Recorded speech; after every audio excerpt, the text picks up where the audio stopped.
네, 2016년 5월 2일 월요일 시황방송 시작하도록 하겠습니다. 자, 오늘 코스피는 0.8% 하락한 1978포인트로 마감이 됐는데요. 최근 3일 동안 연속으로 좀 조정 흐름들이 나오면서 2000포인트도 깨고 지금 거의 1950포인트에 서서히 좀 근접해 가고 있는 그런 모습들을 좀 나타내고 있습니다.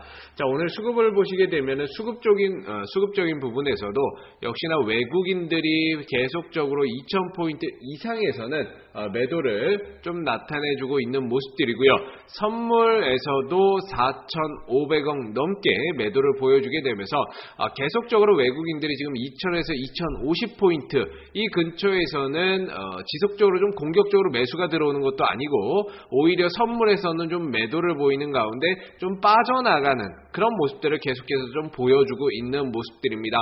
선물 시장에서도 지난 목요일, 금요일, 오늘까지 해서 3거래일 연속적으로 지금 매도를 나타내주고 있는데요. 이렇게 되면은 전반적으로 앞으로 외국인들이 우리나라 시장을 그렇게 썩 좋게 보고 있지는 않다라고 볼 수가 있습니다. 특히나 지금 외국인들의 선물이 매도가 나오는 위치가 그동안에 우리나라의 코스피 시장은 전체적으로 위로는 2000에서 2050, 아래로는 1800에서 1850에서의 왔다 갔다 했던 박스권 구간이기 때문에 이 구간에서 오히려 외국인들의 선물에 매도가 나간다라고 한다면 전반적으로 앞으로의 시장을 조금 더 부정적으로 보거나 앞으로 시장이 올라가기보다는 조금 더 쉬어가거나 조정을 받을 가능성이 상당히 좀 높다라고 봐야 될 것 같습니다. 이 밖에도 MSCI 편입 관련해서 중국 상해 지수 중국 상해 A 지수가 편입됐을 경우에는 또 우리나라에서 외국인들의 자금들이 좀 빠져나갈 수 있는 그런 또 가능성이 있다라고 봐야 될 것 같고요. 이런 불확실성이 남아있고 추가적으로는 미국의 금리 인상, 그 다음에 나아가서는 브렉시트까지도 역시나 이제 5월, 6월달 해서 전반적으로 시장이 불확실성한 요인들이 좀 많기 때문에 외국인들이 추가적으로 들어오고 공격적으로 좀 매수가 들어오기보다는 오히려 어느 정도 차익 실현 이후에 조금 빠져나가는 그런 모습들을 당분간은 좀 보여주지 않을까라는 생각이 듭니다. 그만큼 리스크 관리가 필요한 시점이다라고 보여지고 있고요.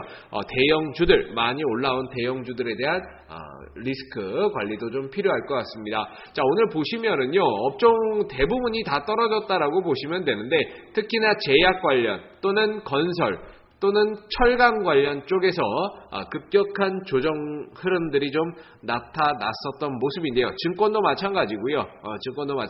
은행이라든지 이런 쪽도 전반적으로 좀 약세 흐름들을 나타냈었던 모습들이었습니다. 딱히 주도주가 없었다라고 보시면 될 것 같은데요. 그만큼 오늘 시장은 전반적으로 다 좀 조정을 받기에 급급했다라고 보시면 될 것 같습니다.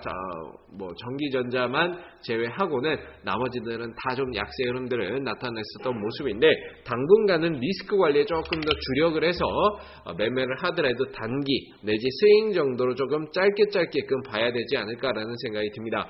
자, 두 번째로요. 코스닥 시장도 오늘 오랜만에 정말 많이 좀 하락을 했습니다. 1.36% 정도 하락을 하게 되면서 690포인트까지 좀 앉아있는 그런 모습들을 좀 나타냈는데요. 분봉을 보시게 되면 오늘 하루 종일 떨어졌습니다. 딱히 이렇다 할 반등이라 할 것도 없이 그냥 하루 종일 좀 밀려났었던 그런 모습들이었는데요. 그만큼 종목들이 오늘은 상당히 좀 부진하고 탄력이 없었고 시장이 이렇게 밀리게 되면서 종목들도 같이 좀 밀려버리는 그런 모습들이 좀 나타나지 않았나 싶은데 딱히 테마나 이런 쪽들도 상대적으로 좀 조용했었던 그런 모습들이고 그리고 대형주들, 코스닥의 대형주들도 딱히 외국인들과 기관들이 이렇게 좀 빠져나가는 시장 속에서 큰 흐름들이나 버팀목의 역할을 해주는 종목들이 없었다라고 보시면 될 것 같습니다. 그만큼 이 코스닥 시장 같은 경우에도 위로는 700, 아래로는 650. 이 안에서의 박스권의 흐름이다라고 보시면 될 것 같고요. 오히려 떨어졌을 때는 650포인트 근처에서는 저점 매수로